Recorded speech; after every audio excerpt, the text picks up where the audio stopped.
ಹೇಳ್ತೀನಿ ಏನು ಅಂತ ಕೇಳಿದ್ರೆ ಒಗ್ಗಟ್ಟಿನಲ್ಲಿ ಬಲ ಇದೆ. ಇಲ್ಲಿವರೆಗೆ ನಿಮ್ಮ ಪಿಂಚಣಿ ಯಾಕೆ ಆಗಲಿಲ್ಲ, ವಂಚಿತರ ಅಂತಕ್ಕಂಥ ಶಬ್ದ ಯಾಕೆ ಬಂತು ಅಂತ ಕೇಳಿದರೆ ಸರ್ಕಾರಕ್ಕೆ ಬಿಸಿಯನ್ನು ಮುಟ್ಟಿಸ್ತಕ್ಕಂಥ ಶಕ್ತಿ ನಮ್ಮಲ್ಲಿ ಇಲ್ಲದ ಕಾರಣ ನಾವು ಇವತ್ತಿಗೂ NPS ಇಲ್ಲ, OPS ಇಲ್ಲ. ಅದಕ್ಕಾಗಿ ನಮ್ಮ ಪ್ರಪ್ರಥಮ ಆದ್ಯತೆ ಏನು ಅಂತ ಕೇಳಿದರೆ ನಾವು ಒಗ್ಗಟ್ಟಿಗರಾಗಿ ಎಲ್ಲಿಂದ ಒಗ್ಗಟ್ಟಿಗರಾಗಬೇಕು ಅಂತ ಕೇಳಿದರೆ LKG ಇಂದ PG ವರೆಗೆ ಇರತಕ್ಕಂಥ ಅನುದಾನಿತ ನೌಕರರೆಲ್ಲರೂ ಒಂದು ಕಡೆ ಸೇರಬೇಕಾಗಿದ್ದು ಅತ್ಯಂತ ಅವಶ್ಯ ಮತ್ತು ಅನಿವಾರ್ಯವಾಗಿದೆ. ಅದರ ಜೊತೆಗೆ ನಿಮ್ಮಲ್ಲಿ ಯಾರಲ್ಲಿ ಆದರೂ ಏನಾದರೂ ಒಂದು ಮನಸ್ಸಿನಲ್ಲಿ ಭಾವನೆ ಇದ್ರೆ ಮೊದಲು ತೆಗೆದು ಬಿಡ್ರಿ.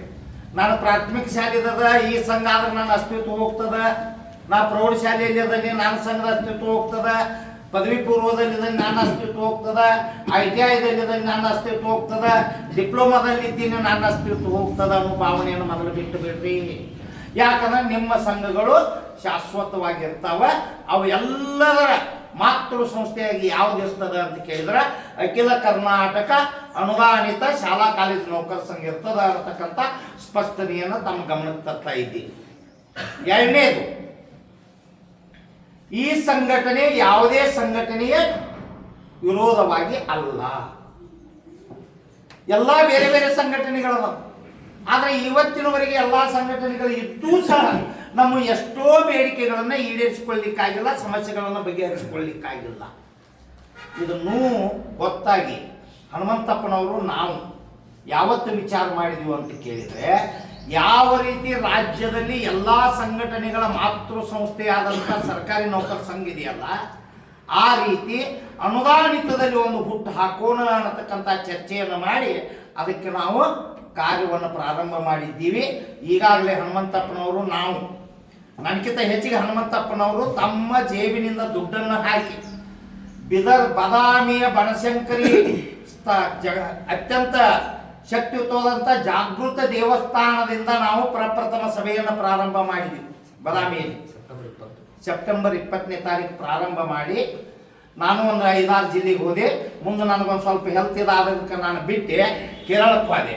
ಆ ನಂತರ ಹನುಮಂತಪ್ಪನವರು 35 ಜಿಲ್ಲೆಗಳ ಪೈಕಿ 21 ಜಿಲ್ಲೆಗಳನ್ನು ಸುತ್ತಿ ಈಗಾಗಲೇ ಜಿಲ್ಲಾ ಘಟಕಗಳನ್ನು ಮಾಡಿ ತಾಲೂಕಾ ಘಟಕ 24 ಜಿಲ್ಲೆಗಳನ್ನು ಮಾಡಿ ತಾಲೂಕಾ ಘಟಕಗಳನ್ನು ಮಾಡಲಿಕ್ಕೆ ಅಲ್ಲಿಯ ಜಿಲ್ಲಾ ಘಟಕಕ್ಕೆ ಅಧಿಕಾರವನ್ನು ಕೊಟ್ಟು ಇವತ್ತು 25ನೇ ಜಿಲ್ಲೆ ಯಾವುದು ಅಂತ ಕೇಳಿದ್ರೆ ಚಿಕ್ಕೋಡಿ.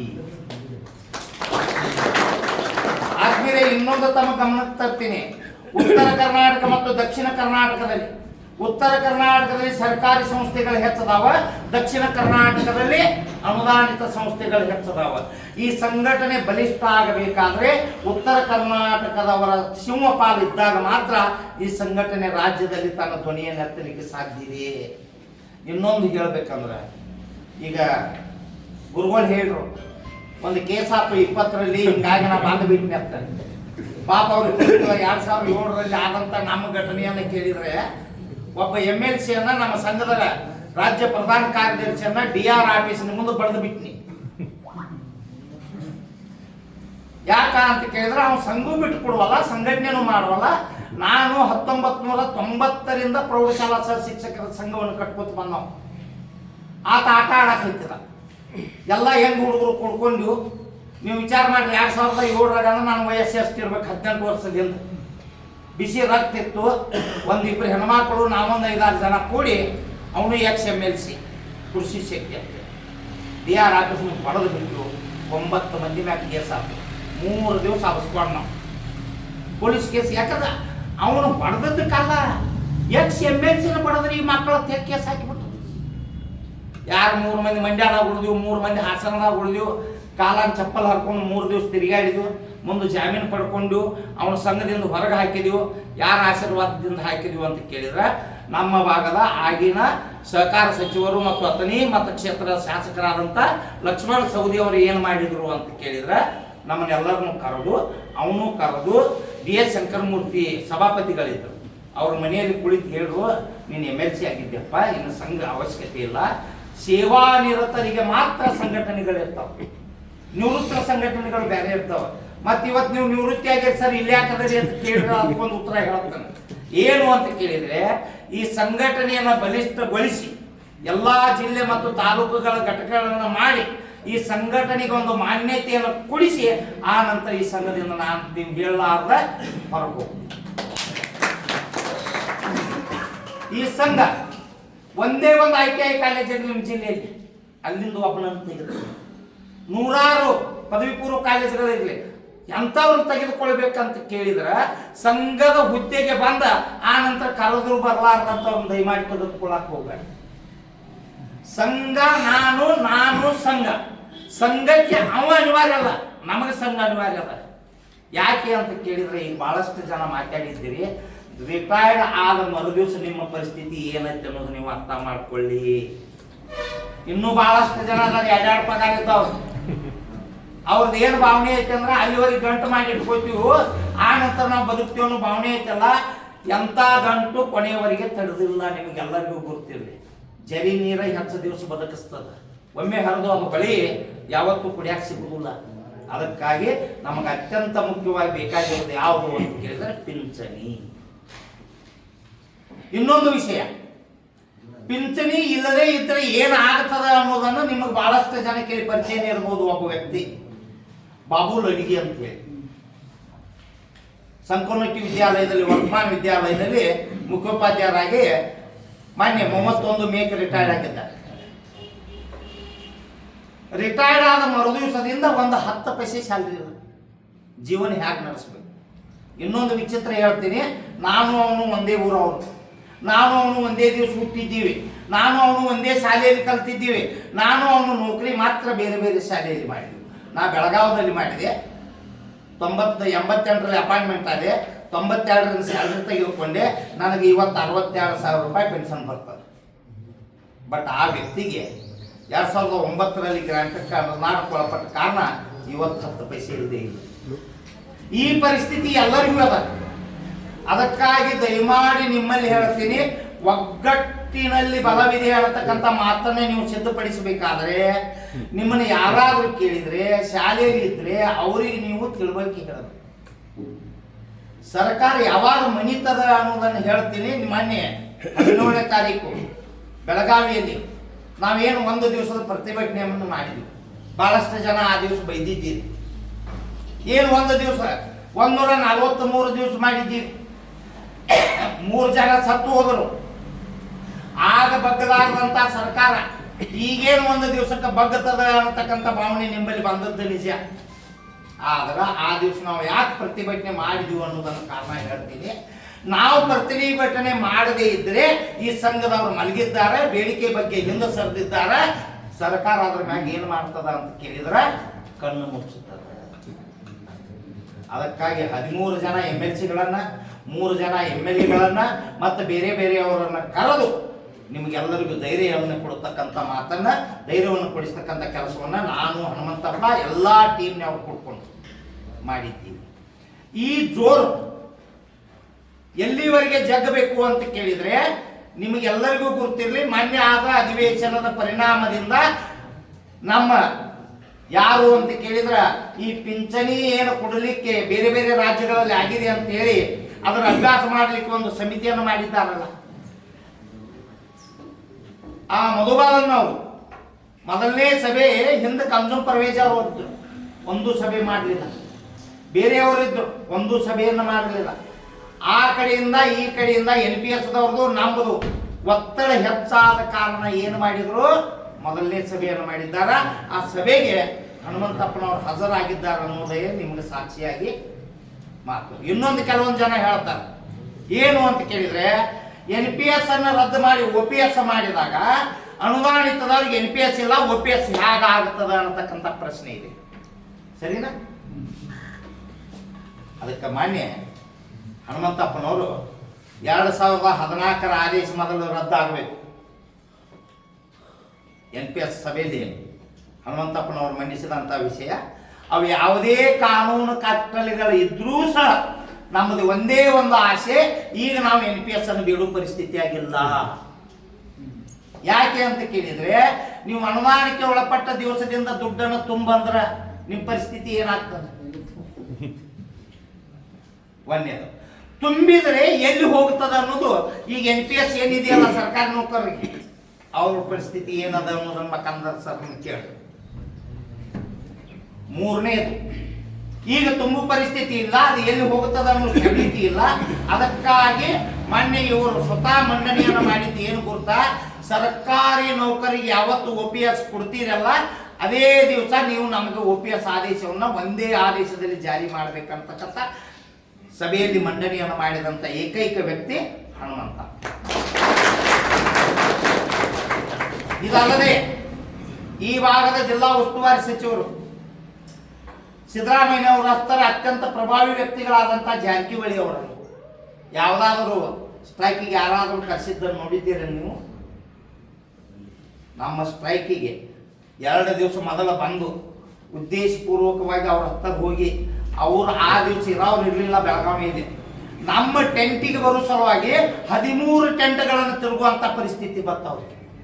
ಯಾಕೆ ಎಲ್ಲ ಅಲ್ಲೇ ನಡೆದವ, ಅಲ್ಲಿ ಹೋದ್ರು ಅಲ್ಲಿ ಹೋಗ್ಲಿಲ್ಲ, ಅಲ್ಲಿ ಹೋದ್ರು ಅಲ್ಲಿ ಹೋಗ್ಲಿಲ್ಲ ಅಂತ ಹೇಳಿ ಮೊದಲ 6 ಟೆಂಟ್ಗಳನ್ನು ತಿರುಗಾಡಿ 7ನೇದು ನಮ್ಮ ಹತ್ತಿರ ಬಂದು ಆ ನಂತರ ಉಳಿದ ಟೆಂಟ್ಗಳನ್ನು ತಿರುಗಾಡಿ ಹೋದ್ರು. ಆ ದಿವಸ ಆದದ್ದು ಒಂದು ಘಟನೆಯನ್ನು ಹೇಳ್ತೀನಿ. ಇಲ್ಲಿದ ಟೆಂಟ್ಗಳಿಗೆ ಬಂದು ಎಲ್ಲವನ್ನು ಚರ್ಚೆ ಮಾಡಿ ಒಳಗ ವಿಧಾನಸೌಧದಲ್ಲಿ ಹೋದ ಕೂಡಲೇ ಪ್ರಪ್ರಥಮವಾಗಿ ಭೇಟಿ ಆದ ಯಾರು ಅಂತ ಕೇಳಿದ ಮಧು ಬಂಗಾರಪ್ಪನವರು. ಇಲ್ಲಿವರೆಗೆ ಅನುದಾನಿತ ನೌಕರ ಜೊತೆಗೆ ನೀವು ಯಾವುದೂ ಸಭೆ ಮಾಡಿಲ್ಲಂತ ಮತ್ತು ಪ್ರಣಾಳಿಕೆಯಲ್ಲಿ OPS NPS ಅನ್ನು ರದ್ದು ಮಾಡಿ OPS ಅನ್ನು ಹಾಕಲಿಕ್ಕೆ ಕಾರಣರಾದವರೇ ಅನುದಾನಿತದವರು. ಇಡೀ ದೇಶದಲ್ಲಿ ಪ್ರಪ್ರಥಮ NPS ಅನ್ನು ರದ್ದುಗೊಳಿಸಿ OPS ಮಾಡಂತ ಹೇಳಿದ್ದು ಸರ್ಕಾರಿ ನೌಕರ ಸಂಘ ಅಲ್ಲ, ಪಿಂಚಣಿ ವಂಚಿತರ ಸಂಘ ಅನ್ನೋದು ನಿಮಗೆ ಎಲ್ಲರಿಗೂ ನೆನಪಿರಲಿ. ಕರ್ನಾಟಕ ರಾಜ್ಯದಲ್ಲಿ ಅಲ್ಲ, ದೇಶದಲ್ಲಿ ಪ್ರಪ್ರಥಮ ಪಿಂಚಣಿ ವಂಚಿತರ ಸಂಘ NPS ಅನ್ನು ರದ್ದು ಮಾಡಿ OPS ಅನ್ನು ಕೊಡಲಿಕ್ಕೆ ಕರೆ ಕೊಟ್ಟಂತ ಸಂಘ ಯಾವುದು ಅಂತ ಕೇಳಿದ್ರೆ ಪಿಂಚಣಿ ವಂಚಿತರ ಸಂಘ. ಇದನ್ನೆಲ್ಲ ಅವ್ರ ತಲೆಯಲ್ಲಿ ಕೊಟ್ಟು ಅವ್ರು ಹೋಗಿ ಅಲ್ಲಿ ಚರ್ಚೆಯನ್ನು ಮಾಡಿ ಬಹುತೇಕ ಇನ್ನೊಂದು 15 ದಿವಸ ತಿಂಗಳಲ್ಲಿ ಈ ಸಂಘಟನೆಯ ಪದಾಧಿಕಾರಿಗಳನ್ನು ಕರೆದ ಸಭೆ ಮಾಡುವಂತ ಹಂತದಲ್ಲಿ ನಾವು ಅವರು ಪ್ರಯತ್ನ ಮಾಡ್ತಾ ಇದ್ದೀವಿ. ಆ ದಿವಸ ಮಾತ್ರ ಮೊನ್ನೆ ಇದರ ಜೊತೆಗೆ ಪ್ರಕಾಶ್ ಹುಕ್ಕೇರಿ ಅವರನ್ನು CM-ನತಿ ಕರ್ಕೊಂಡು ಹೋದೆ. ನೀವೆಲ್ಲರೂ ಫೋಟೋ ನೋಡಿರ್ಬೇಕು. ಅಲ್ಲಿ ಕೊಡಿಸಿದ್ದು ಏನು ಗೊತ್ತಾ, CM-ಗ ಪ್ರಣಾಳಿಕೆಯಲ್ಲಿ ಹಾಕಿದ್ದೀರಿ, ಇವ್ರಿಗೆ NPS ಇಲ್ಲ OPS ಇಲ್ಲ, ಇವ್ರು ನನ್ನ ಮನೆ ಮುಂದೆ ಬಂದು ಕುಂಡ್ರಾಕತ್ತಾರ, ನಿಮ್ಮ ತೀರ್ಮಾನ ಏನು, ನಿಮ್ಮದ ದೊಡ್ಡ ಸಂಕಲ್ಪ ಏನು, ರಾಜಕೀಯ ಇಚ್ಛಾಶಕ್ತಿ ಏನು ಅಂತ ಕೇಳಿ ಒಂದು ಲೆಟರ್ ಕೊಡಿಸಿದೆ. ಅದೀಗ ಎಲ್ಲಿಗೆ ಬಂದದಂದ್ರೆ ಎಪ್ಪಡಿಗೆ ಬಂದಿದೆ. ಎಷ್ಟು 10 ದಿವಸಗಳಲ್ಲಿ ಏನೇನು ಮಾಡಲಿಕ್ಕೆ ಸಾಧ್ಯ ಇದೆ. ಹೊರಟ್ಟೆಯವ್ರ ಹತ್ರ ಹೋಗಿದ್ದೀನಿ, ಪುಟ್ಟನವ್ರ ಹತ್ರ ಹೋಗಿದ್ದೀವಿ, ಹನುಮಂತ ನಿರಾಣಿ ಅವ್ರ ಹತ್ರ ಹೋಗಿದ್ದೀವಿ, ಸಂಕನೂರವ್ರ ಹತ್ರ ಹೋಗಿದ್ದೀವಿ, ಸರ್ಜಿ ಅವ್ರ ಹತ್ರ ಹೋಗಿದ್ದೀನಿ, ಭೋಜೇಗೌಡ್ರ ಹತ್ರ ಹೋಗಿದ್ದೀನಿ. ಎಲ್ಲ ಕಡೆ ಕೇಳ್ರಿ. ಮುಂಜಾನೆ ಎದ್ದ ಕಾಲಾಗ ಚಪ್ಪಲ್ ಹಾಕೊಂಡು ಹರಿಯುವರೆಗೆ ಎಲ್ಲಿ ರಾತ್ರಿ 11-12ವರೆಗೆ ಅವ್ರನ್ನ ಹುಡುಕಾಡಿ ಮನವರಿಕೆಯನ್ನು ಮಾಡ್ತಕ್ಕಂಥ ಕೆಲಸವನ್ನು ಮಾಡಿದ್ದೀವಿ. ಆದರೆ ಇದಕ್ಕೆ ಏನು ಹಿನ್ನಡೆ ಆಗ್ತಾ ಇದೆ ಅಂತ ಕೇಳಿದ್ರೆ, ನಮ್ಮ ಅನುದಾನಿತ ನೌಕರು ಮನಿ ಬಿಟ್ಟು ಹೊರಗೆ ಬರ್ತಾ ಇಲ್ಲ. ಯಾವುದೇ ರಾಜಕಾರಣಿ ಹೇಗಿರ್ತದ ಅಂತ ಕೇಳಿದ್ರೆ, ನನಗಾಗ್ಲಿ ಹನುಮಂತಪ್ಪಗಾಗ್ಲಿ ಇಲ್ಲಿ ಒಂದು 5-6 ಜನ ನೀವು ಸಭೆ ಕೂಡಿರಿ ಅಂತ ತಿಳ್ಕೊರಿ, ನಮಗೂ ಮಾನಸಿಕ ಆಕ್ಯತ್ತ, ಏ ಬಿಡಪ್ಪ ಇವ್ರ ಸಲುವಾಗಿ ಏನು ಮಾಡೋದು ಅಂತ. ಅದೇ ಹೆಚ್ಚಿನ ಸಂಖ್ಯೆ ಕಂಡ್ರೆ ಏನಾಗ್ತದ, ಏನೋ ಮಾಡ್ರೂ ಇವ್ರು ನಮ್ಮ ಬೆನ್ನ ಹಿಂದಿರ್ತಾರ, ಏನೋ ಆದ್ರೂ ನಾವು ತಡ್ಕೊಳಕ್ ಸಾಧ್ಯ ಅದ, ಎಂಥ ಪ್ರಸಂಗವನ್ನು ಎದುರಿಸಲಿಕ್ಕೆ ಸಿದ್ಧಿದ್ದೀವಿ ಹೇಳತಕ್ಕಂಥ ವಿಷಯ ಬರಬೇಕಾದ್ರೆ ಸಂಘಟನೆ ಬಹಳ ಮಹತ್ವ. ಅದಕ್ಕೆ ಪ್ರಪ್ರಥಮವಾಗಿ ಜಿಲ್ಲಾ ಘಟಕವನ್ನು ಇವತ್ತು ನಿಮ್ಮ ರಾಜ್ಯಾಧ್ಯಕ್ಷರು ನಿಮ್ಮ ಎಲ್ಲರ ಒಪ್ಪಿಗೆ ಮೇರೆಗೆ ಅಡಾಕ್ ಕಮಿಟಿ, ಪರ್ಮನೆಂಟ್ ಅಲ್ಲ, ಅಡಾಕ್ ಕಮಿಟಿಗೆ ಒಬ್ಬರು ಅಧ್ಯಕ್ಷರನ್ನ, ಕಾರ್ಯದರ್ಶಿಯನ್ನ, ಉಪಾಧ್ಯಕ್ಷರನ್ನ, ಅದು ಹೇಗೆ ಅಂತ ಕೇಳಿದ್ರೆ ಪ್ರತಿ ತಾಲೂಕಿನಿಂದ ಬರಬೇಕು. ಎಲ್ಲರೂ ಚಿಕ್ಕೋಳಿ ಅವರಾದ ಸಂಘಟನೆ ಆಗೋದಿಲ್ಲ, ಎಲ್ಲರೂ ಹತ್ತನೇ ಅವರಾದ ಸಂಘಟನೆ ಆಗೋದಿಲ್ಲ, ಎಲ್ಲರೂ ಹುಕ್ಕೇರಿ ಅವರಾದ್ರೆ ಆಗೋದಿಲ್ಲ. ಎಲ್ಲಾ ತಾಲೂಕಿನಿಂದ ಒಬ್ಬೊಬ್ಬ ಇಬ್ಬರನ್ನು ತೆಗೆದುಕೊಂಡು ಜಿಲ್ಲಾ ಸಂಘವನ್ನು ಸ್ಥಾಪನೆ ಮಾಡಿ ಆಯಾ ತಾಲೂಕುಗಳ ಘಟಕಗಳನ್ನು ಮಾಡಲಿಕ್ಕೆ ಕೊಡ್ತಕ್ಕಂಥ ಕಾರ್ಯಕ್ಕೆ ಇವತ್ತು ನಾನು ಹನುಮಂತಪ್ಪನವರು ನಿಮ್ಮ ಹತ್ತಿರ ಬಂದಿದ್ದೀವಿ. ಮೊನ್ನೊಂದು ವಿಚಿತ್ರ ಪ್ರಸಂಗದಲ್ಲಿ ಆರೋಗ್ಯ ಸಂಜೀವಿನಿ ಸಲುವಾಗಿ ಹುಕ್ಕೇರಿ ಅವರು ಜಗಳ ಮಾಡಿ, ಅಂದ್ರೆ ಇವರಿಗೆ ರೋಗ ಬರಂಗಿಲ್ಲನ, ಇವ್ರು ಮನುಷ್ಯರಲ್ಲನ, ಯಾಕಂದ್ರೆ CM ಅವ್ರ ಅಂತ ಹೇಳಿ ನ್ಯಾಯ ಮಾಡಿದ್ರು. ದಿನೇಶ್ ಗುಂಡೂರಾವ್ ಅವರನ್ನು ಕರೆಸಿ ಒಂದು ವಿಧಾನಸಭೆಯಲ್ಲಿ ವಿಧಾನ ಪರಿಷತ್ನಲ್ಲಿ ಹೇಳಿಕೆಯನ್ನು ಕೊಡಿಸಿದೆ. ಏನಂತ, ಅನುದಾನಿತ ನೌಕರಿಗೂ ಸಹ ಮುಂದಿನ ಕೆಲವು ದಿನಗಳಲ್ಲಿ ಆರೋಗ್ಯ ಸಂಜೀವಿನಿಯನ್ನ ಜಾರಿ ಮಾಡಲಾಗುವುದು ಅಂತ ಪ್ರಥಮ ಹೆಜ್ಜೆಯಲ್ಲಿ ನಾವು ಯಶಸ್ವಿಯಾಗಿದ್ದೀವಿ.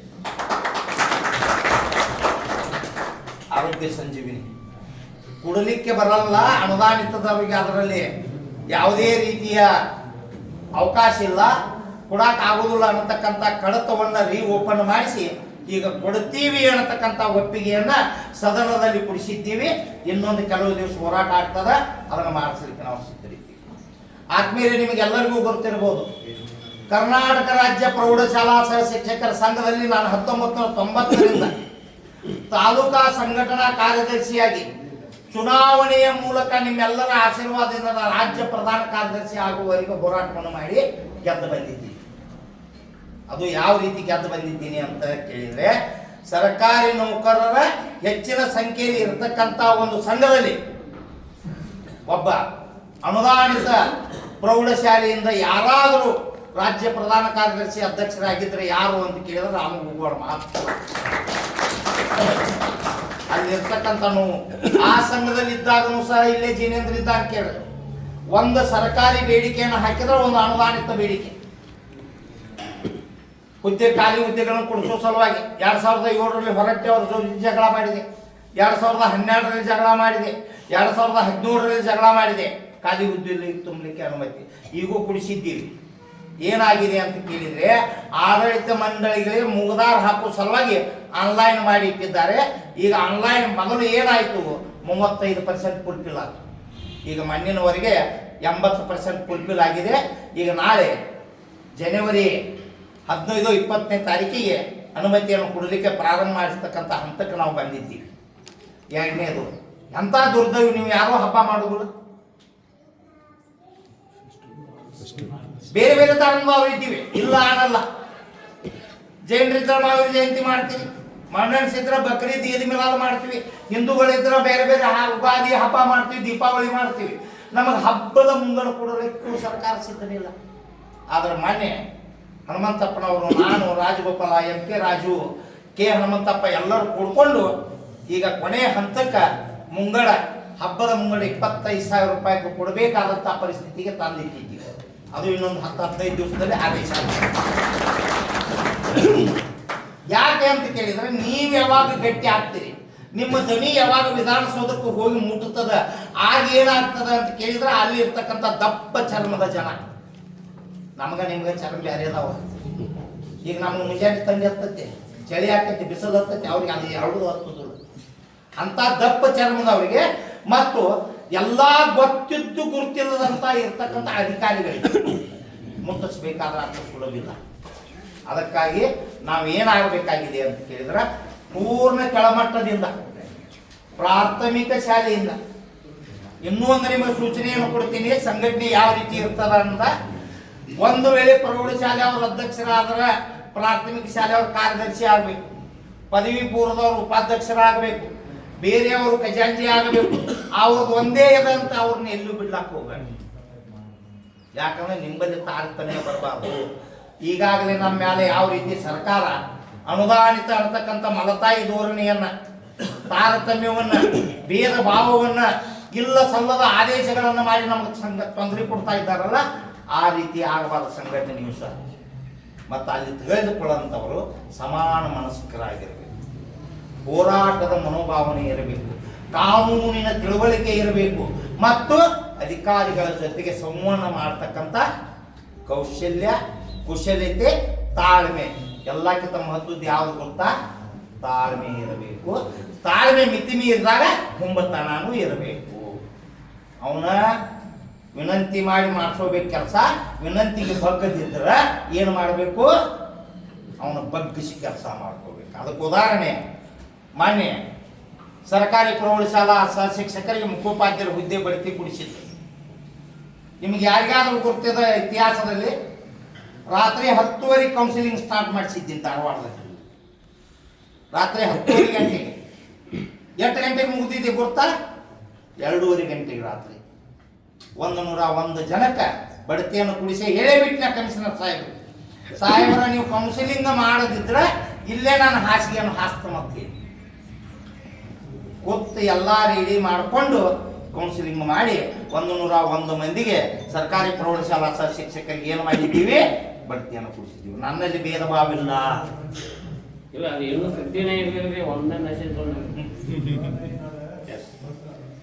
ಏನು ಮುಂಜಾನೆ 9 ಗಂಟೆಗೆ ಹೋದೆ, ಈಶ್ವರ್ ಉಳ್ಳಾಗಡ್ಡಿ ಸಾಹೇಬ್ರಿಗೆ ಗಂಟು ಬಿದ್ದೆ, ಇದ್ದ ಕಡತವನ್ನು ತೆಗಿಸಿ ಕೆಲಸ ಮಾಡ್ಸಾಕ ಹಚ್ಚಿ 12 ಗಂಟೆ ಅಂದ್ರೆ 2 ಗಂಟೆ ಅಂದ್ರೆ 4 ಗಂಟೆ ಅಂದ್ರೆ 6 ಗಂಟೆ ಅಂದ್ರೆ 8 ಗಂಟೆ ಅಂದ್ರೆ ಕೊನೆಗೇನೆ ಸಾಹೇಬ್ರ ನೀವು ಸುಳ್ಳು ಹೇಳಿ ಮುಂಜಾನೆ ಅಂದ್ರೆ ಬಿಡುದಿಲ್ಲ ಅಂತ ಹೇಳಿ ಮುಂಜಾನೆ 6ಕ್ಕೆ ಮಾಡಿದ್ರು ಇಲ್ಲೇ ಮಾಡ್ಕೊತೀವಿ. ಆಗ ರಾತ್ರಿ 10-15 ಸ್ಟಾರ್ಟ್ ಅಂದ್ರು 10:30 ಸ್ಟಾರ್ಟ್ ಆಯ್ತು, 2:30 ಬಡ್ತಿ ಅಂತ ಕೂತೀವಿ. ಯಾಕ ಅಂತ ಕೇಳಿದ್ರೆ ಗಟ್ಟಿತನ, ಅಚಲವಾದಂಥ ನಂಬಿಕೆ ನಿಮಗೆ ಇರಬೇಕು, ವಿಶ್ವಾಸ ಇರಬೇಕು. ಅದಕ್ಕಾಗಿ ಇಲ್ಲಿ ಇರ್ತಕ್ಕಂಥ 8 ತಾಲೂಕದ ನನ್ನ ಆತ್ಮೀಯರಲ್ಲಿ ವಿನಂತಿ ಮಾಡ್ತೀನಿ, 15 ದಿವಸಗಳಲ್ಲಿ ನಿಮ್ಮ 8 ತಾಲೂಕುಗಳ ಗಟ್ಟಿಯಾದ ಒಂದು ಘಟಕಗಳನ್ನು ಮಾಡಿಕೊಂಡು ಸಮಾನ ಮನಸ್ಕರಿರ್ತಕ್ಕಂಥವ್ರನ್ನ ಹುದ್ದೆಗಳಲ್ಲಿ ಇಟ್ಕೊಂಡು ಕರೆದ ಕೂಡಲೇ ಬರುವಂಥವ್ರು ಇರಬೇಕು. ನಮ್ಮ ಹೈಸ್ಕೂಲ್ದಾಗ ಹೆಂಗೈತೆ ಅಂದ್ರೆ ಸರ್ಕಾರಿ ಈಗ ನಮ್ಮ ಪ್ರೌಢಶಾಲಾ ಸಹ ಶಿಕ್ಷಕ ಸಂಘ 10 ಮಂದಿನ ಕರೆದ್ರೆ 5 ಮಂದಿ ಬರ್ತಾರೆ. ದುರ್ದೈವ ನಮ್ಮ ಅದ ಪ್ರಾಥಮಿಕ ಶಾಲಾ ಶಿಕ್ಷಕರ ನೋಡ್ರಿ ಗೋರ್ಮೆಂಟ್ 5 ಮಂದಿನ ಕರೆದ್ರೆ 50 ಮಂದಿ ಬರ್ತಾರೆ. ಇದು ಬ್ಯಾಡ ಅಂದ್ರೆ ಆಶಾ ಕಾರ್ಯಕರ್ತರ 5 ಮಂದಿ 10 ಮಂದಿನ ಬಿಟ್ಟು ಒಬ್ಬರನ್ನ 3 ಮಂದಿ ಬರ್ತಾರೆ. ಅದರ ಜೊತೆಗೆ ಅಂಗನವಾಡಿ ಟೀಚರ್ ಅವ್ರಿಗೆ ಏನೂ ಗೊತ್ತಿಲ್ಲ, ನಮ್ಮ ಲೀಡರ್ ಕಾರ್ಖಾನೆ ಹೋಗೋದು ಹೆಂಗ್ ಹೋಗೋದ, ಪಿಸ್ವಿ ಕಟ್ಕೊಂಡು ಬಗಲ ಒಂದು ಹಾಸಿಗೆ ಹಿಡ್ಕೊಂಡು ಹೊಂಟ್ರಂದ್ರ ಬೆಂಗಳೂರಾಗ 8 ದಿವಸ ಅಂದ್ರು ಇರ್ತಾರೆ, ರಸ್ತಾಗ ಆಗಮನ ಆಗ್ತಾರೆ, ಅಲ್ಲೇ ನೀರು ಕುಡಿತಾರೆ, ಅಲ್ಲೇ ಊಟ ಮಾಡ್ತಾರೆ. ನಮ್ಮ ಹೈಸ್ಕೂಲ್ ಶಿಕ್ಷಕರನ್ನ 1 ದಿವಸ ಸ್ಟ್ರೈಕ್ ಅಂದ್ರೆ ಅದು ಮನ್ಯಾನವ್ರಿಗೆ ಹೇಳಿ ಹೊರಗಿನವ್ರಿಗೆ ಹೇಳಿ ಎಲ್ಲಾರಿಗೂ ಹೇಳ್ಕೊಂಡು ಮುಂಜಾನೆ 11:10 ಐತಿ ಅಂದ್ರೆ 12ಕ್ಕೆ ಬಂದು 4 ಗಂಟೆಗೆ ಮತ್ತೆ 2 ಗಂಟೆಗೆ ಜಾಗ ಬಿಟ್ಟಿರ್ತಾರೆ. ನಮ್ಮಂದಿಟ್ಟ ಮಾರ್ಕೆಟ್ನಾಗ ಕೆಲಸ, ಮಗಳಿಗೆ ಒಂದು ಬಟ್ಟೆ ತೊಳ್ದೈತಿ, ಮಗೊಂದು ನೋಟ್ಬುಕ್ ತೊಳ್ದೈತಿ, ಅವಗೊಂದು ಸಾಮಾನು ತೊಳ್ದೈತಿ. ಮುಂಜಾನೆ 12 ಗಂಟೆಗೆ 2 ಸಾವಿರ ಜನ ಟೆಂಟ್ನ್ಯಾಗ, ಮಧ್ಯಾಹ್ನ 2 ಗಂಟೆಗೆ 1000, 4 ಗಂಟೆಗೆ 500, 4:15 ಅವ್ರು ಯಾರು ಮುಂದಾಗಿ 20 ಜನ ಇರ್ತಾರಲ್ಲ, ಅವ ಕುರ್ಚಿ ತೆಗಿಬೇಕು, ಅವ ಬ್ಯಾನರ್ ತೆಗಿಬೇಕು, ಅವ ಎಲ್ಲ ಮಾಡಬೇಕು, ಮೈಕ್ ಸಟ್ ಕಟ್ಟಬೇಕು, ಹೋಗಾಗ ಮತ್ತೆ ಉಸ್ಸಂತ ತಮ್ಮ ಚಾ ಕೊಡ್ತಾವ ಮನೆಗೆ ಹೋಗ್ಬೇಕು. ಇದು ನಮ್ಮ ಪರಿಸ್ಥಿತಿ. ದಯಮಾಡಿ ಇದಕ್ಕೆ ಅವಕಾಶ ಕೊಡ್ತಾರೆ. ಯಾಕ ಅಂತ ಕೇಳಿದ್ರೆ ಈಗ ಇರ್ತಕ್ಕಂಥ ಸಂಬಳದಿಂದ ಸುಖವಾಗಿದ್ದೀರಿ, ಆಗ ವಯಸ್ಸು ಆಗಿರ್ತದ, ಹೆಚ್ಚು ಕಮ್ಮಿ ಸಾವುಕಾರಿ ರೋಗ 2 ಬಂದಿರ್ತಾವ, BP ಶುಗರ್, ಅವು ಮತ್ತೆ ಸೈಡ್ ಇಫೆಕ್ಟ್ ಮಾಡ್ತಿರ್ತಾವ. ನಿಮಗೆ ಹೇಳಕ್ ಆಗ್ತಿರಂಗಿಲ್ಲ, ಜೇಬಿನಲ್ಲಿ ದುಡ್ಡಿಲ್ಲ. ದವಾಖಾನ್ಯಾಗ ಈಗ ಯಾವ ದವಾಖಾನೆಗೆ ಹೋದ್ರು 500 300 ತೆಳಗೆ ರಿಜಿಸ್ಟ್ರೇಷನ್ ಇಲ್ಲ, ಗೊತ್ತದಲ್ಲ. ಕೂಡಿಟ್ಟ ಜನ ಭಾಳ ದಿವಸ, ಕೂಡಿಟ್ಟ ಹಣ ಭಾಳ ದಿವಸ ಬರ್ದಿಲ್ಲ. ಯಾಕಂದ್ರೆ ಮಡಿಕೆ ಹೊಣ್ಣ ಸಾಲದು ಅಂತ ನಮ್ಮ ಹಿರಿಯಾರ ಹಿಂದೆ ಕೇಳಿದ್ಯಾರ. ದಯಮಾಡಿ ನಿಮ್ಮಲ್ಲಿ ಕೈ ಮುಗಿತೀನಿ. ಈಗಿರಲ್ಲ ನಿಮ್ಮ ಒಬ್ಬಗ ನಾ 10 ಜನ ಅಂತ ಹೇಳುದು, ಅಟ್ ಲೀಸ್ಟ್ ಮುಂದಿನ ಸಲ ಸಭೆ ಮಾಡುವಾಗ ಒಬ್ಬರಿಗೆ 5 ಜನರನ್ನಾದ್ರೂ ನೀವು ಕರೆದು ತರ್ತೀರಿ ಅನ್ನತಕ್ಕಂಥ ಆಸೆ ಇದೆ. ಆರೋಗ್ಯ ಸಂಜೀನಿ ಆಗಿರಬೇಕು. ಇದೀಗ ನಮ್ಮ ಇವರು ಮಾತಾಡಿದ್ರು, ಮಕ್ಕಳ ಸಂಖ್ಯೆ ಕಡಿಮೆ ಆದಾಗ ಏನು ಮಾಡೋದು ಅಂತೇಳಿ. ಮೊನ್ನೆ ಪುಟ್ಟಣ್ಣವ್ರ ಹತ್ರ ಕುಳಿತು ಮಕ್ಕಳ ಸಂಖ್ಯೆ ಕಡಿಮೆ ಆದ್ರೆ ಈಗ ಹೊಸದೊಂದು ಏನು ಮಾಡಿರು ಅಂತ ಕೇಳಿದ್ರೆ ಹೆಚ್ಚುವರಿಯನ್ನು ಮಾಡಿ ಬೇರೆ ಸಾಲಿಗೆ ಕೊಡ್ಬೇಕಾದ್ರೆ NOC ಬೇಕಂತಕ್ಕಂಥ ನೇಮ ತಂದಿದ್ದು, ಗೊತ್ತಲ್ಲ ತಮಗೆಲ್ಲ. NOC ಅಂದ್ರೆ ಅದ್ರ ಅರ್ಥ ಏನು? ಅಲ್ಲಿ ಮನಿ ಕೊಟ್ಟು ಮನೆಗೆ ಬನ್ನಿ. ಆ ಸಾಲಿಗೆ ಹೋಗ್ಬೇಕಾದ್ರೆ ಅಲ್ಲಿ ಚೇರ್ಮನ್ ಹೇಳ್ತಾನ, ತಮ್ಮ 8 ವರ್ಷಕ್ಕೆ 15 ವರ್ಷ ಪಗಾರ ಎಷ್ಟೈತ್ರಿ? 1 ಲಕ್ಷ. ಎಷ್ಟಾಗ್ತ ಮತ್ತೆ ನನಗೇನು ಕೊಡ್ತೀನಿ? ಬರ್ತೈತಿಲ್ರಿ ನೀವು? ಅದನ್ನ ಪುಟ್ಟಣ್ಣವರು ಮತ್ತು ಉಳಿದ ಎಲ್ಲಾ ವಿಧಾನ ಪರಿಷತ್ ಸದಸ್ಯರ ಒಂದು ಸಹಾಯ ಸಹಕಾರದಿಂದ ಏನಾಗಿದೆ ಅಂತ ಕೇಳಿದ್ರೆ, ಈಗ ಅಮೆಂಡ್ಮೆಂಟ್ ಬಂದಿದೆ, ಹೆಚ್ಚುವರಿಯಾದ ಶಿಕ್ಷಕನನ್ನ ಮತ್ತೊಂದು ಖಾಲಿ ಇರ್ತಕ್ಕಂಥ ಹುದ್ದೆಗೆ ತನ್ನಷ್ಟಕ್ಕೆ ತಾನೇ ಕೌನ್ಸಿಲಿಂಗ್ ಅನ್ನು ಮಾಡಿಕೊಡ್ತಕ್ಕಂಥ ಆದೇಶವನ್ನು ಈಗ ಮಾಡಿಸ್ತಾ ಇದ್ದೀವಿ. ಮಕ್ಕಳ ಸಂಖ್ಯೆ ರಿಯಾಯಿತಿ ಸಲುವಾಗಿ ಸಾಕಷ್ಟು ಹೊರಲಾಗ್ತಾ ಇದ್ದೀವಿ. ಸರ್ಕಾರಿ ಶಾಲೆಗಳಲ್ಲಿ 30, 35, 40 ಮಾಡ್ತಾ ಇದ್ದೀರಿ. ನಮಗೆ ಯಾಕೆ ಅಂತ ಕೇಳಿದಾಗ ನಾವು ಏನಾಗಿದ್ದೀವಿ ಅಂತ ಕೇಳಿದ್ರೆ ಮಾಡ್ಕೊಂಡಕ್ಕಿಂತ ಇಟ್ಕೊಂಡಕ್ಕಿ ಮಕ್ಕಳದೀವಿ. ನಮಗೆ ಕೆಲವೊಂದ್ರಾಗ ಭಾಳ ಅಧಿಕಾರ ಐತಿ. ಎಷ್ಟು ಅಧಿಕಾರ ಐತಿ ಅಂದ್ರೆ ನಾವು ಮಾಡಿದ್ದ ಕರೆ. ಇನ್ನು ಕೆಲವೊಂದ್ರಾಗ ಏನೂ ಇಲ್ಲ. ಅದರ ಸಲುವಾಗಿ ನಾವು ಏನು ಮಾಡಬೇಕಾಗಿದೆ, ಮಕ್ಕಳ ಅನುಪಾತವನ್ನು 40 ಏನಿದೆಯಲ್ಲ, ಪ್ರಾಥಮಿಕ ಶಾಲೆಯವರಿಗೆ 30, ಹೈಸ್ಕೂಲ್ದವರಿಗೆ 40 ತರುವಂಥ ಪ್ರಯತ್ನವನ್ನು ನಾವು ಹನುಮಂತಪ್ಪನವ್ರು ಮಾಡ್ತಾ ಇದ್ದೀವಿ. ಅಂಥದ್ರಾಗ ಒಂದು ಪ್ರಸಂಗ ಬರ್ತಾರೆ. ನಿಮ್ಗಿಂತ ಕೆಟ್ಟ ಪರಿಸ್ಥಿತಿ ಯಾರ್ದಂದ್ರೆ ಪಿಯುಸಿದವ್ರು. ವರ್ಕ್ ಲೋಡ್ ಕಮ್ಮಿ ಐತೆ ಅಂತೇಳಿ 2 ಕಾಲೇಜ್ಗೆ 3 ದಿವಸ ಒಂದು ಕಡೆ ಅಂತ 3 ದಿವಸ ಒಂದು ಕಡೆ ಅಂತ ಈ ಸುಗ್ಗಿ ಹೋಗ್ತಾರಲ್ಲ, ಗಬ್ಬಾಳಿಗೆ ಆಂಬ ಆಗಿಬಿಟ್ಟದ್ದು ನಾವು. ಅಲ್ಲಿ 3 ದಿವಸ ಅಲ್ಲಿ 3 ದಿವಸ ಮತ್ತಷ್ಟು ಕಡಿಮೆ ಅಂತಂದ್ರೆ 2 ದಿವಸ ಇವೆಲ್ಲ ಕೆಟ್ಟ ಪ್ರಸಂಗ ಬರ್ತಾ ಇವೆ. ಈ ಶಾಲೆಗಳಿಗೆ ಬಂಧನ ಹಾಕ್ತಕ್ಕಂಥದ್ದು, ಅನುಮತಿ ಕೊಡ್ಲಿಕ್ಕೆ ಬಂಧನ ಹಾಕ್ತಕ್ಕಂಥದ್ದು. ಇನ್ನು ಅತ್ಯಂತ ನೋವಿನ ಸಂಗತಿ ಯಾವುದು ಅಂತ ಕೇಳಿದ್ರೆ ಮಾನ್ಯತೆ ನವೀಕರಣ. ಪ್ರತಿ ವರ್ಷ ಇಲ್ಲ 5 ವರ್ಷಕ್ಕೊಂದು ಸಲ, ಇಲ್ಲ 10 ವರ್ಷ ಈಗ ಬಂದಿದೆ, 5 ವರ್ಷಕ್ಕೊಂದು ಸಲ ನಿಮ್ಮ ಜೇಬಿಗೆ ಸ್ವಲ್ಪ ಬಿಸಿ ಮುಟ್ಟೈತಿ. ಯಾವ ಮ್ಯಾನೇಜ್ಮೆಂಟ್ನವನು 10 ಪೈಸೆ ಕೊಡುದಿಲ್ಲ. ಪಗಾರ ನೀ ತೋತಿ ಬೇಕಾದ್ರೆ ಮಾಡ್ಕೊಳ್ಳೋದು ಇದ ಭಾಷೆಯಲ್ಲಿ ಹೇಳ್ತಾರೆ. ಅದಕ್ಕೆ ಈ ಟೈರ್ದ ಸರಳೀಕರಣ, ಕಟ್ಟಡ ಸುರಕ್ಷತೆ ಸರಳೀಕರಣ ಇದು ಹೆಂಗೆ ಮಾಡಿದ್ದ ನಾವು IAS ಆಫೀಸರ್ ಎಷ್ಟು ಹಲ್ಕಟ್ಟಿರ್ತಾರೆ ವಿಚಾರ ಮಾಡ್ತೀವಿ. ನಾವು ಅಟ್ಟ ತಿನ್ನೋದು ಬೇಡ. ಒಂದೋ ಡಿಪಾರ್ಟ್ಮೆಂಟ್ನವ ಈ ಮಾಸ್ತರ್ಗಳು ಹೆಂಗ ರೊಕ್ಕ ಕೊಡ್ತಾರೆ, ಇನ್ನು 2 ಡಿಪಾರ್ಟ್ಮೆಂಟ್ ಅವ್ರು ತಿಲ್ಲ ನೋಡ್ರಿ. ನಾವು ಹೆಂಗದು ದಾನಿಗಳು, ಹುಡುಗೈ ದಾನಿಗಳು ನಾವು. ಅದಕ್ಕೆ ಸರಳತೆಯನ್ನು ತರಬೇಕು. ಮಕ್ಕಳ ಸಂಖ್ಯೆಗೆ ಒಂದು ಅನುಪಾತವನ್ನು ಬದಲಾವಣೆ ಮಾಡಬೇಕು. ಪರೀಕ್ಷಾ ಪದ್ಧತಿಯಲ್ಲಿ ಬೇರೆ ಬೇರೆ ಇರಬೇಕು. ಮತ್ತು ಶಾಲೆಗಳು ಮಜ್ಜಾದರೆ ಆ ನೌಕರನಿಗೆ ಸೇವಾ ಭದ್ರತೆಯನ್ನು ಕೊಡಬೇಕನ್ನತಕ್ಕಂಥ ಕಾನೂನು ಈಗ ನಾಳೆ ಏಪ್ರಿಲ್ ಮೇನಲ್ಲಿ ಏನೋ ಬಜೆಟ್ ಅಧಿವೇಶನ ಬರ್ತದಲ್ಲ ಮಾರ್ಚಿನಲ್ಲಿ, ಅಲ್ಲಿ ಬರ್ತಾ ಇದೆ. ಅದಕ್ಕೊಂದು ಸದನ ಸಮಿತಿ ಮಾಡಿದ್ದಾರೆ. ಪುಣ್ಯಕ್ಕೆ ಏನಾಗಿದೆ ಅಂತ ಕೇಳಿದ್ರೆ, ಸದನ ಸಮಿತಿ ಅಧ್ಯಕ್ಷರು ಯಾರು ಅಂತ ಕೇಳಿದ್ರೆ ಪುಟ್ಟಣ್ಣವರೇ ಇದ್ದಾರೆ. ಇನ್ನೊಂದು ಪುಣ್ಯಕ್ಕೆ ಏನಾಗಿದೆ ಗೊತ್ತಾ, ಅದರಲ್ಲಿ ಇರ್ತಕ್ಕಂಥ 2 ಮಾತ್ರ ಹೊರಗಿನವ್ರದಾರ, ಬಿಲ್ಕಿಸ್ ಬಾನು ಮತ್ತು ಇನ್ನೊಬ್ರು. ಉಳುಕಿದವರೆಲ್ಲ ಸಂಕನೂರ್ ಸರ್ದ, ನಿರಾಣಿ ಅವ್ರದ, ಭೋಜೇಗೌಡರದ ಎಲ್ಲ ಈ ನೋವನ್ನು ಅನುಭವಿಸಿದಂಥವರೇ ಸದನದಲ್ಲಿದ್ದಾರೆ, ಆ ಸಮಿತಿಯಲ್ಲಿದ್ದಾರೆ. ಅದೊಂದು ನಮಗೆ ಆಶಾ ಭಾವನೆ ಹುಟ್ಟಿದೆ. ಅಲ್ಲಿ ಏನು ಅಂತ ಕೇಳಿದರೆ ಕೆಲವೊಂದನ್ನು ತಿದ್ದುಪಡಿ ಮಾಡಿ ಸರಳೀಕರಣವನ್ನು ಮಾಡ್ತಕ್ಕಂಥ ಒಂದು ಆಶಾಭಾವನೆಯನ್ನು ನಮ್ಗೆ ಕೊಟ್ಟಿದ್ದಾರೆ.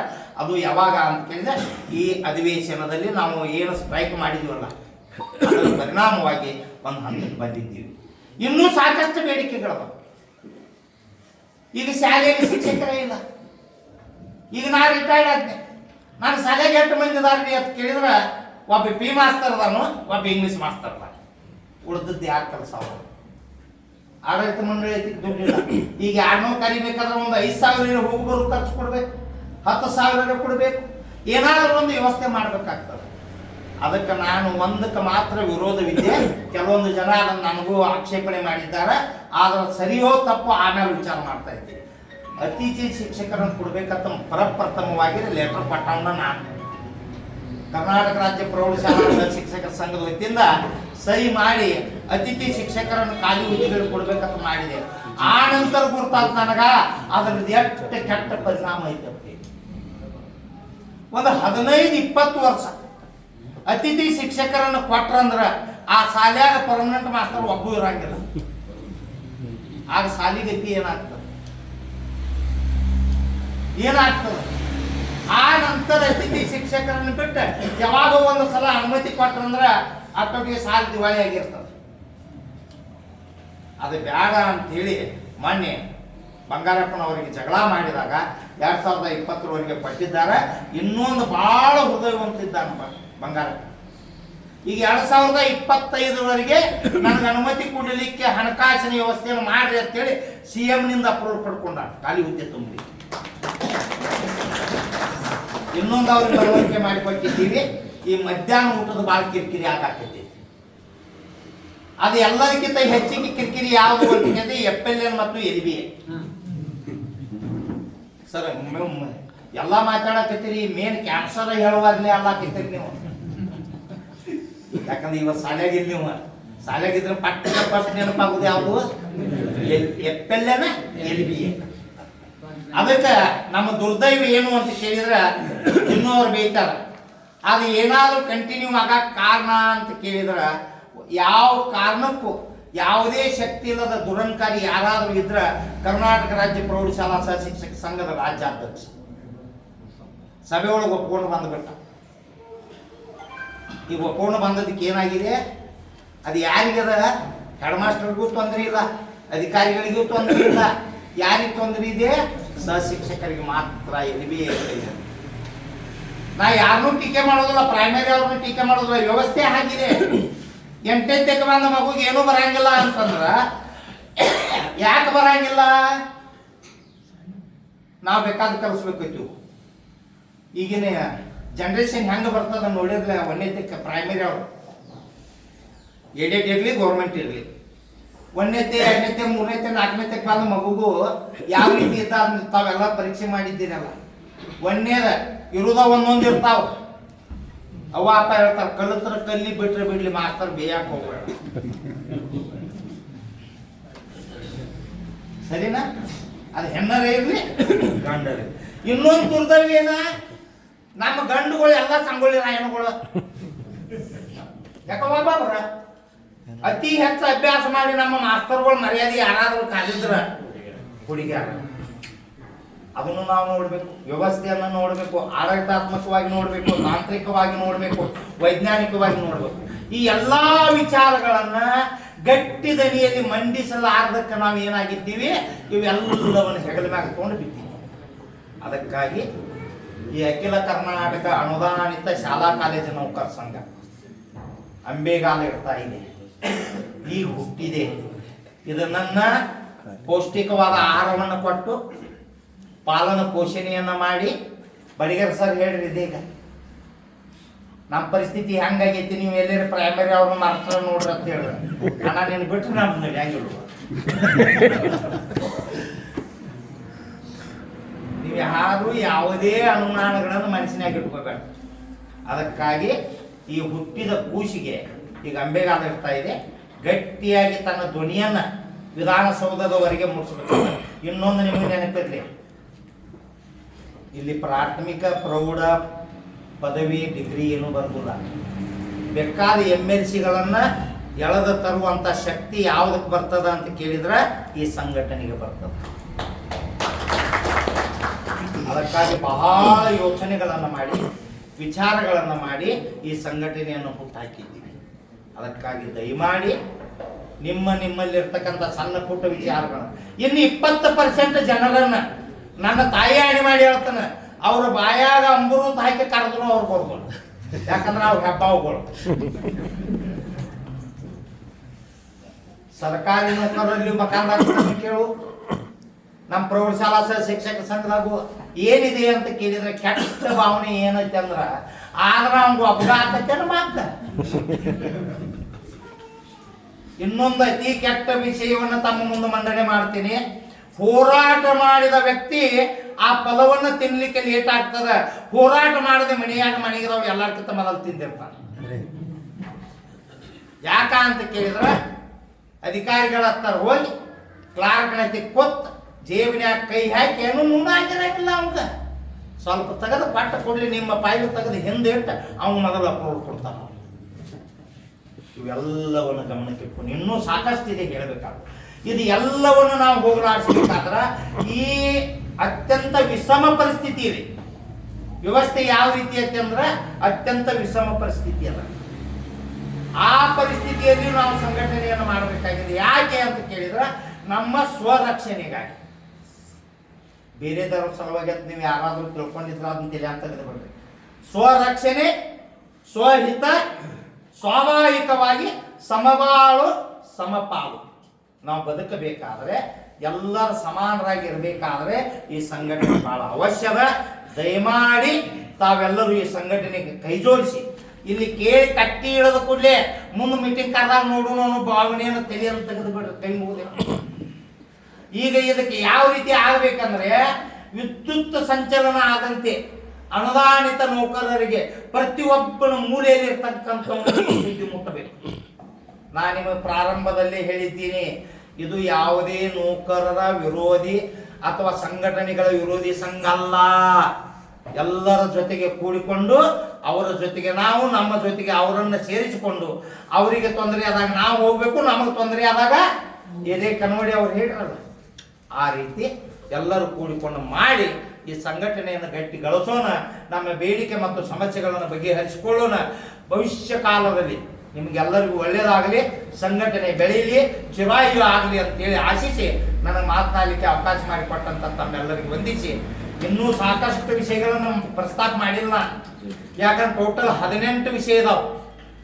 ಎಲ್ಲ ಹೇಳ್ಕೊತ ಕೂತ್ನಿ ಅಂದ್ರೆ ಏನಾಕೈತೆ ಅಂದ್ರೆ ನೀವು ಹಿಂದಿನ ಬಾಗ್ಲೇ ಒಬ್ಬೊಬ್ಬರ ನಾಷ್ಟಕ್ಕೆ ಹೋಗ್ತೀರಿ, ಒಬ್ಬೊಬ್ಬರ ಚಾ ಕುಡಿಯಾಕೆ ಹೋಗ್ತೀರಿ, ಇನ್ನು ಒಬ್ಬೊಬ್ಬರ ಏನು ಮಾಡ್ತೀರಿ, ಗಾಡಿ ತೊಗೊಂಡು ಮನೆಗೆ ಹೋಗ್ಬಿಡ್ತೀರಿ. ಅದಕ್ಕೆ ಸಂಕ್ಷಿಪ್ತವಾಗಿ ಹೇಳೀನಿ. ಮೂಲ ಉದ್ದೇಶ ಸಂಘಟನೆ ಬಲವತ್ತುಗೊಳ್ಳಬೇಕು. ಇದಕ್ಕೆ ಸಹಕರಿಸಿದಂಥ ಪಿರ್ಜಾದಿ ಅವರಾಯ್ತು, ಕುಂತಲ್ ಅವರಾಯ್ತು, ದೊಡ್ಡಮನಿ ಸರ್ ಆಯ್ತು, ತಾವೆಲ್ಲರಿಗೂ ವಂದಿಸಿ ನಾನು 2 ಮಾತುಗಳಿಗೆ ವಿರಾಮ ಕೊಡುತ್ತೇನೆ. ಜೈ ಹಿಂದ್.